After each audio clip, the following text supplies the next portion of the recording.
ماہ سفر کا آخری بدھ اور عوامی غلطی۔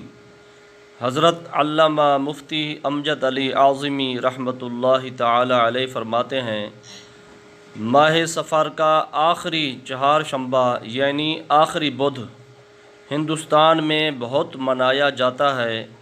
لوگ اپنے کاروبار بند کر دیتے ہیں، سیر و تفریح و شکار کو جاتے ہیں، پوریاں پکتی ہیں اور نہاتے دھوتے خوشیاں مناتے ہیں اور کہتے یہ ہیں کہ حضور صلی اللہ علیہ وآلہ وسلم نے اس روز غسل صحت فرمایا تھا اور بیرون مدینہ طیبہ سیر کے لیے تشریف لے گئے تھے۔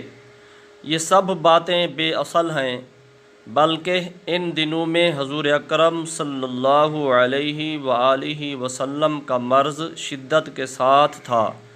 وہ باتیں خلاف واقع ہیں، اور بعض لوگ یہ کہتے ہیں کہ اس روز بلائیں آتی ہیں اور طرح طرح کی باتیں بیان کی جاتی ہیں۔